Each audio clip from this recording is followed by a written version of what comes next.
la persécution d'État visant le PNP.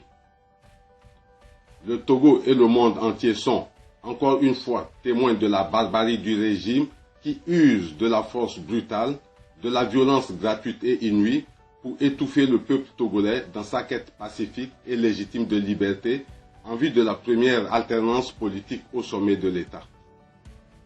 En effet, cela fait plusieurs mois que le Parti national panafricain PNP, parti politique légalement constitué, subit de façon permanente une persécution d'État de la part des forces de la gendarmerie nationale et de la police nationale, agissant aux ordres des préfets sous la responsabilité du ministre de tutelle, ministre de l'administration territoriale, de la décentralisation et des collectivités locales.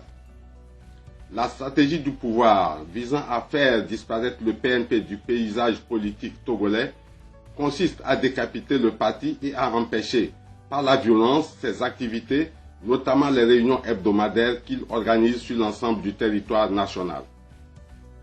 Dans cette logique, les responsables, de nombreux militants et sympathisants du PNP sont arbitrairement détenus. Au total, le PNP compte à ce jour 39 détenus politiques arrêtés au cours des manifestations pacifiques et à domicile.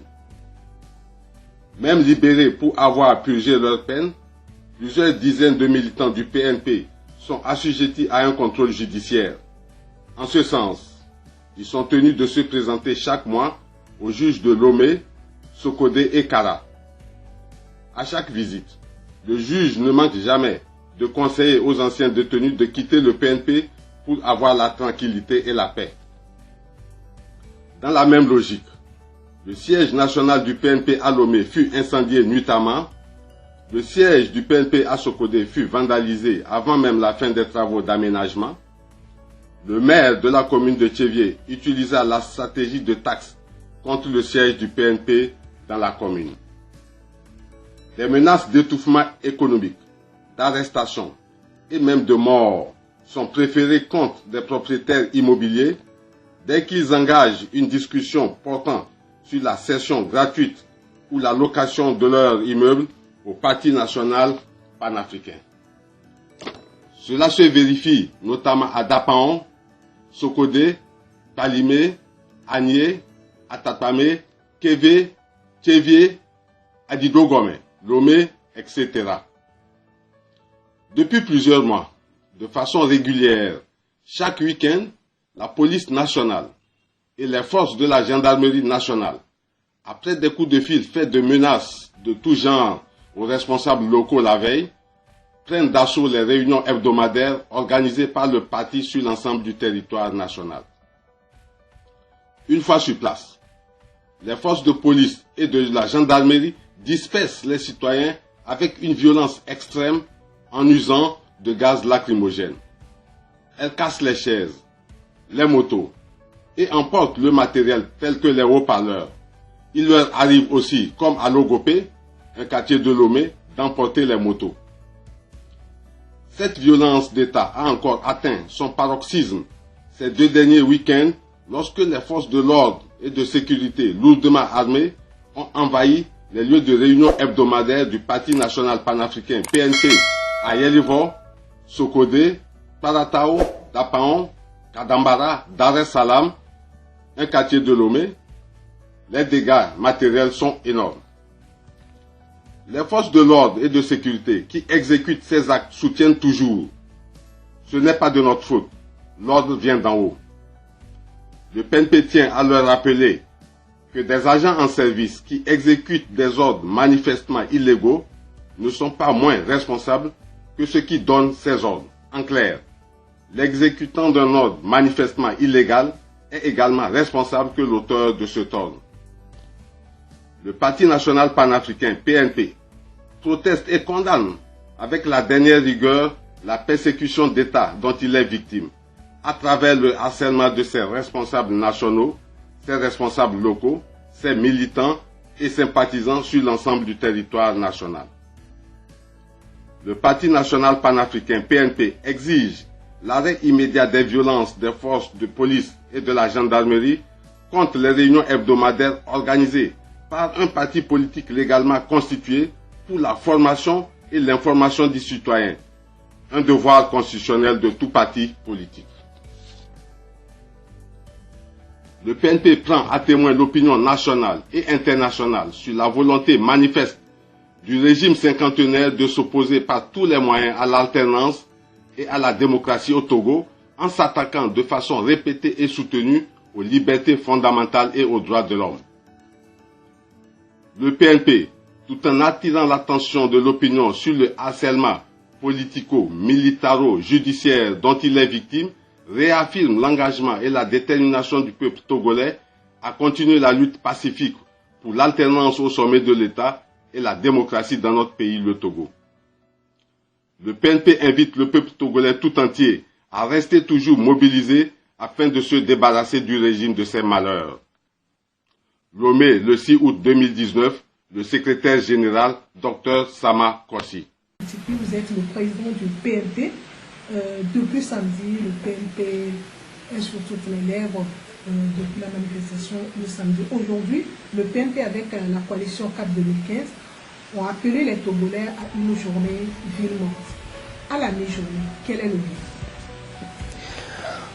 Merci madame pour l'opportunité que vous offrez encore une fois au PNP que je représente.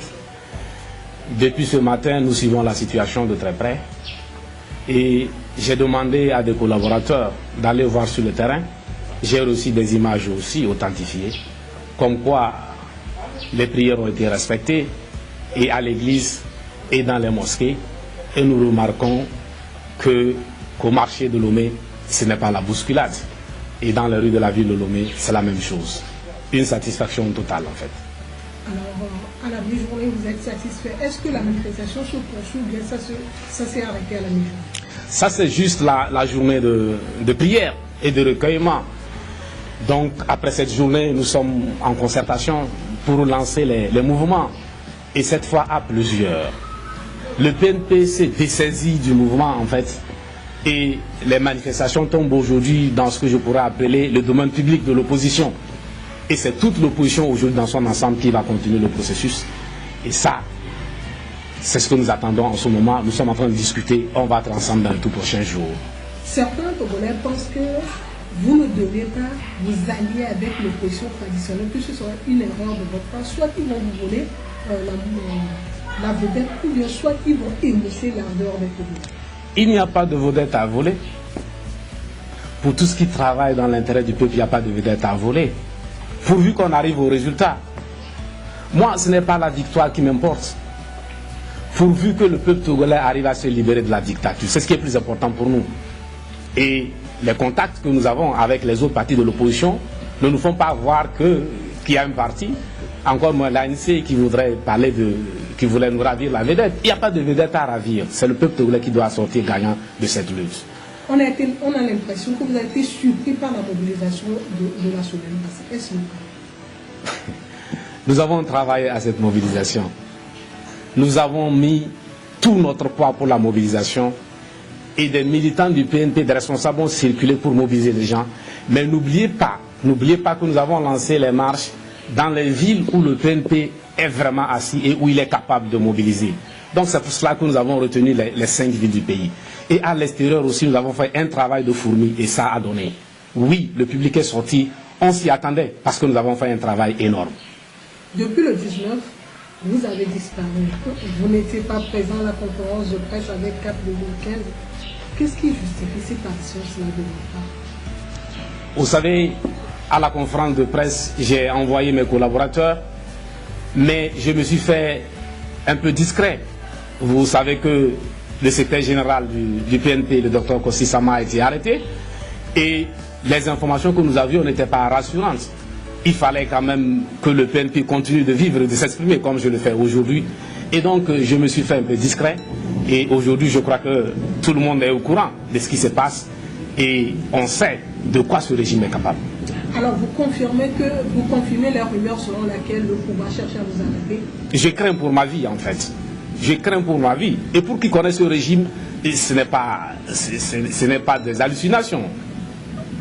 Le ministre de la Sécurité a déclaré en tant que le Togo n'est pas le Burkina et qu'ils ne se laisseront pas faire. Quelle réaction vous suscite cette déclaration? Je ne sais pas pourquoi ils continuent de dire que le Togo n'est pas le Burkina. Nous n'avons pas dit que nous allons faire la même chose que ce que les Burkinabés ont fait. Nous disons tout simplement que les Togolais vont se libérer d'une manière à la togolaise. Pourquoi on nous compare au Burkina? Les résultats recherchés au Burkina, on peut l'avoir ici. Mais les Togolais vont mener leur lutte à la manière togolaise. Si des gens veulent la copier ailleurs, oui, ils vont la copier. Oui, nous allons mener notre lutte à la togolaise. Mais ça prouve qu'ils ont peur de ce qui s'est passé au Burkina. De toute façon, chapeau à nos frères du Burkina qui sont aujourd'hui libérés. Ils sont libres.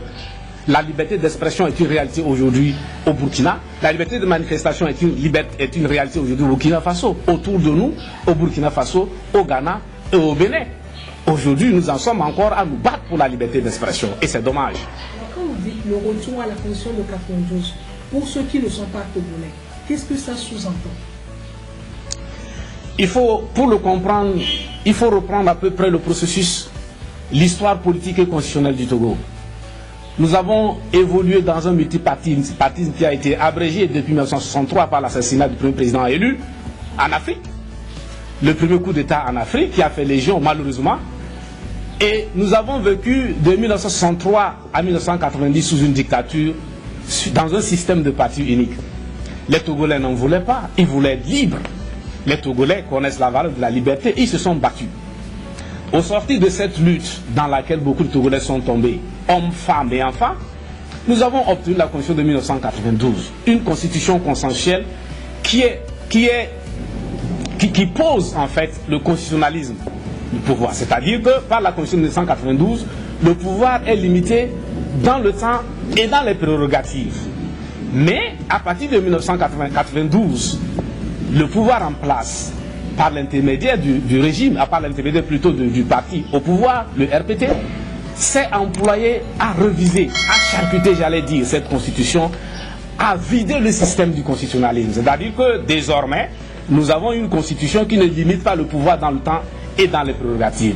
Le Premier ministre devient un simple secrétaire du président de la République.